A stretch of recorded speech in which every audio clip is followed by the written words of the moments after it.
नागपुर के प्रसिद्ध शेफ विष्णु मनोहर फिर से नया विश्व रिकॉर्ड बनाने वाले हैं। दिवाली के शुभ मुहूर्त में विष्णु मनोहर एक नहीं बल्कि 2 रिकॉर्ड बनाने की तैयारी में हैं। 28 अक्टूबर को विष्णु मनोहर लगातार 24 घंटे डोसा बनाकर एक नया रिकॉर्ड अपने नाम करेंगे। साथ ही वो इस दौरान 5000 से अधिक डोसा बनाकर दूसरा कीर्तिमान भी स्थापित करने वाले हैं। इस संबंध में विष्णु मनोहर ने पत्र परिषद में जानकारी दी।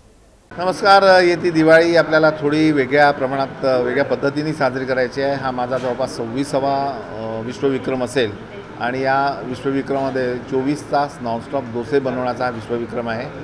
तर एका विक्रमात 2 विक्रम असतील की एक तर 24 तास डोसे बनवणं आणि दुसरा विक्रम जो असेल 24 तासात जास्तीत जास्त क्वांटिटीमध्ये डोसे बनवतं। साधारण 4000 ते 5000 डोसे या 24 तासात तयार होतील आणि याचं पूर्णपणे फ्री वितरण, मुफ्त वितरण इथे होणार आहे। वितरणामध्ये फक्त एक अट अशी ठेवली आहे की पहिले प्राधान्य जे आहे ते एक तास आम्ही काही संस्थांना दिलं आहे की अंधविद्यालय आहे, त्याच्यानंतर तृतीयपंथी लोकांची संस्था आहे, त्याच्यानंतर अनाथ आश्रम आहे, स्पेशल चाइल्ड्सची स्कूल आहे, त्यांच्यासाठी हा वेळ राखीव असेल आणि त्यांनी एन्जॉय केल्यानंतर उरलेला वेळ आपल्यासाठी आहे। सर्व नागपूरकर यामध्ये सामील होऊ शकतात।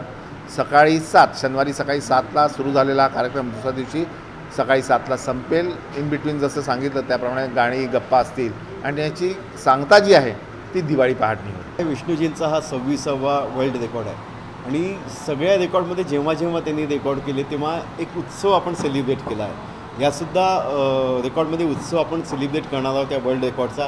कारण कसं असतं की जो माणूस एवढ्या वेळ त्या फ्लेम पुढे उभा असतो आणि त्याला कॉन्स्टंट एवढं काम करायचं असतं त्यालासुद्धा काहीतरी एनर्जी लागते आणि ते एनर्जी त्यांना मिळावी किंवा त्यांचा उत्साह द्विगुणित व्हावा म्हणून आपण सांस्कृतिक कार्यक्रम करणार आहोत। मग त्याला आपण स्लॉट्स तयार केले आहे। मग कुठला कीर्तनाचा स्लॉट आहे किंवा कुठे गाणी राहतील, कुठे भजनं राहतील, कुठे वन ॲक्ट प्ले आपण देऊ, कुठे स्टोरी टेलिंग राहतील, असे वेगवेगळे कार्यक्रम आणि 24 अवर्सचा हा कार्यक्रम असल्यामुळे 24 तास आपण इथे सांस्कृतिक कार्यक्रम ठेवणार आहोत आणि तसे आम्ही स्लॉट तयार केले आहे। त्याच्यामुळे जो खाणार येईल त्यालासुद्धा ते वातावरणाची एक निर्मिती मिळेल आणि एक आनंद इथे होईल आहे। त्याच्यामुळे सगळ्यांनी इथे यावं आणि विष्णुजींच्या या वर्ल्ड रेकॉर्डला सपोर्ट करावा आणि त्यांच्या हातच्या दुसऱ्याचा जो वर्ल्ड रेकॉर्ड होणार आहे त्याचा आनंद घ्यावा अशी माझी सगळ्यांना विनंती आहे।